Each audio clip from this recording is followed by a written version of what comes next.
Uy, kamusta? Sana naalala mo pa ako. Ako nga ulit si 777 Juliet Tango Tango, ang inyong instructor noon sa PIDOS at APAS. So nandito na tayo sa pagbablog. Ay nako, sa tagal ng panahon, ngayon lang po natin nagawa ito.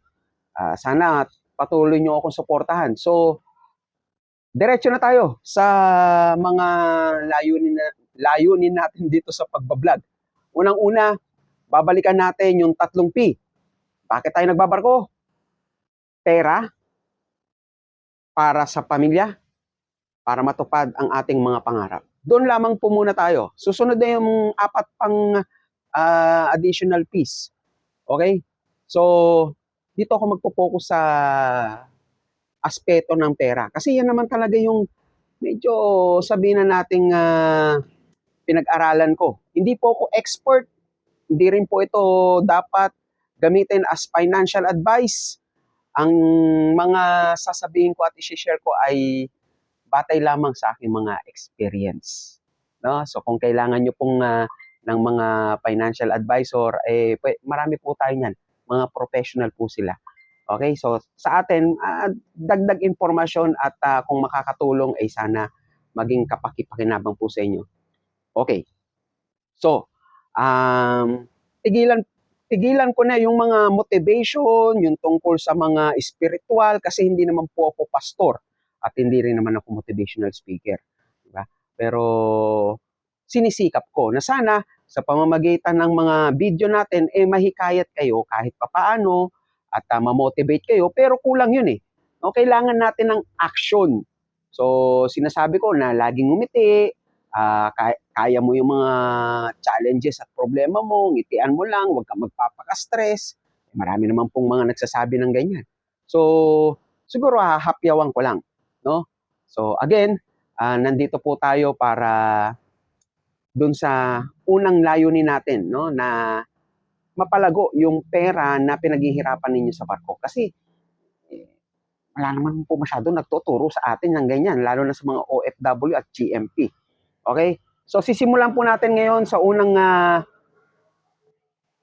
vlog natin, no? Kasi kahapon yung introduction lang po 'yun eh. Tungkol po sa SSS. Yan, gusto niyo po bang malaman yung tungkol sa SSS? So, simple lang. Naibanggit ko na po yan nung tayo ay nagpidos na merong sekreto para ma-maximize ang inyong SSS contribution, no? Nang sa ganun, pag kayo ay retirado na, mas malaki yung makukuha ninyong pension. Okay? Pero, again, no, pabago-bago po ito at maaaring pagdating ng inyong retirement at age 60 or 65, nagbago na po ang kanilang rules. So, kailangan na lagi po tayo nag-update. No? So, ngayon po, 2026, ano ang latest? So, madali lang. I-chat GPT mo. No? Kung ano man ang gustong malaman, nasa chat GPT na. So, sa ngayon po, nagbasa po ako at lumabas po dito na ngayon po ay minin na natin kung anong edad natin. Nagkakaalaman naman na eh. No? 42 years old. Oh, okay. So, sabi ni ChatGPT, para ma-maximize natin yung ating pension, kailangan ipagpatuloy ko yung paghuhulog ng 5,000 kada buwan. Example lang po ito kung 5,000 kada buwan ay dalawang senaryo. Una, tuloy-tuloy ko ang aking paghuhulog hanggang 60 years old. Okay? And then, stay lang ako sa 5,000. Scenario 2, no? Unti-unti akong magi-increase, no, ng aking contribution kasi hindi po pwede yung magma-maximum ako ng contribution dahil gusto ko lang. Kailangan po gradual, unti-unti. Okay? So, tandaan nyo po yan. So, ngayon po, pwede na akong mag-increase. Kung ako po ang masusunod, mag-increase po ako ng at least 7,000 from 5,000 hanggang unti-unti, ma-maximum ko. May maximum ata na pwede akong maghulog hanggang, kung tama ako at tama ito si ChatGPT, no, ang pwedeng maximum, kasi dati, nung nanganak yung misis ko, may mga maximum na natatandaan ko. That was 5 years, 7, ilang taon na ba yung bunso ko? 6 years old. So 6 years old, 6 years ago, nasa maximum 22,000 ata. Ngayon po, dito, sabi ni ChatGPT, sa 2025 pataas, maximum MSC ay hanggang 35,000. So MSC yung maximum salary contribution. So 35,000. Wow, 35,000. Okay? So kung kaya mo unti-untiin hanggang 35,000. Kaya mo? Parang malabo yata 'yan, ano? Okay, so doon na lang muna tayo sa 5,000. Alam nyo ba na kinumpute ko po yung 5,000. So kung nagsimula po ako at age 20, sabihin na natin ha, 21 po ako nagsimula. So sabihin mo ng age 21. So 5,000 times 12 months. Sabihin mo na hindi ka pumapalya kapag ikaw ay kada bakasyon, ikaw ay naghuhulog. 12 months. That's 60,000. 60,000 times 21 years old until 61 years old. So 40 years. Tumataginting na nakapaghulog ako sa ating gobyerno SSS ng 2.4 million. Wow, ang galing mo, boy. No, nagbigay ka ng 2.4 million, di mo namamalayan. Alright, so, stagnant po lang po ako sa 5,000 ha. Hindi po ako nag-increase. Ngayon, pwede ko na ito ilamsam. Okay? Pero ang option ko, retired na ako eh. Anong gagawin ko kung wala na akong trabaho? E di kailangan meron akong pension every month. So sabi dito, kung wala akong pag-increase, every month pwede po akong makakuha ng at least 10,000 to 12,000. Maximum po yan ha. Siguraduhin ko lamang po, no? So ito pwede niyo po itong gawin sa inyong ChatGPT or anumang AI chat ninyo. So 10,000 to 12,000 at age 60 nag-retire po ako. Ngayon kung age 65 ako magre-retire, so more than 2.4 million, 12,000 to 13,500. Okay? So doon lang po ko nag-focus hindi po doon sa may increase.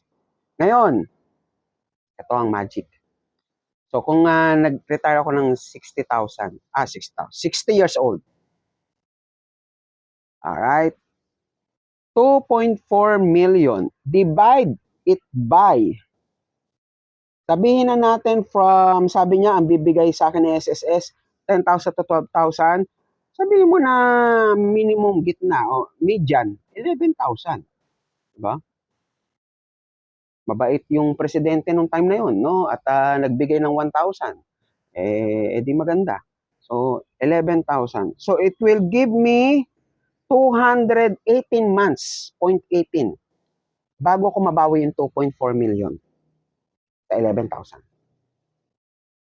218 months. Divide it by ilang buwan kada isang taon? 12. So, para mabawi ko yung 2.4 million, kailangan natin ng 18 years. Okay, 18.18 months. 18 years and 8.18. So, 18 years and 1 month, sabihin mo na. So, ibig sabihin, 60 plus 18, 78 years old. Bawi ko na yung 2.4 million. Palakpakan naman mga bes. Hindi na tayo lugi. Lugi? Parang 78. Tatay ko ngayon 73. May 5 years pa bago niya mabawi yung kanyang 5,000 kada buwan. Nag-retire yun ng 61. Abay, nabawi niya na kaya? Abay, hindi ko alam. Pero ang alam ko lang, ang hulog niya, for 35 years siya nagbarko, meron siyang kinukobra ngayon na tumataginting 7,000. Hindi pa man lang 35 years, no? Sa tingin ko, 35 years siyang naghulog. Kasi hindi niya po alam yung kada buwan na bakasyon, dapat naghuhulog pala ng voluntary. So, hindi niya na-maximize. So, that's another topic, no? So, next video natin, bukas, tatalakayin natin yan para hindi masyadong magulo. So, yun po, no? 78 years old. Very good. Kaya? Kayo ang makakasagot niyan, no? Kung kaya niyo po, no? Pero para sa akin, medyo matagal na panahon ang gugugulin bago ko mabawi yung 2.4 million. Tapos sa inflation pa lang, no, 60 years old na ako, ang nakukuha ko 11,000. Eh ngayon nga, yung 11,000 parang wala na eh, no? Sa tingin mo, sa 61 years old, so ngayon 2026, okay, 42, okay, ay sabi mo 60 years old ako, minus 42, that's 18 years pa. So, 2026 plus 18 years, that's 2044. Sa tingin mo sa 2044, magkano na ang kilo ng bigas? Kaya pa kaya ang 11,000? So, yun ang tanong natin. Paano natin ngayon mapaghahandaan yung ganong tanong? Kasi kakayanin ba yung 11,000 sa 2044 na pension mo? Kita-kita tayo ulit bukas para masagot yan. Ayos? God bless. Ako po ulit si 777 Juliet Tango Tango. Sana naging makabuluhan ang inyong 12 minuto na pagpapanood dito sa mga video na ito, na sana may kwenta yung aking mga pinagsasabi. Sana may pakinabang at naintindihan. Kung naintindihan nyo po at na-appreciate nyo, paki-like, follow, subscribe, at i-share nyo na rin ang mga video natin na ito. Walang edit-edit, walang keme-keme, walang arte-arte.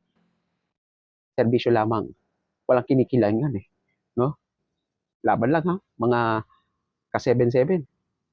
Bye-bye. See you tomorrow. Hindi wow!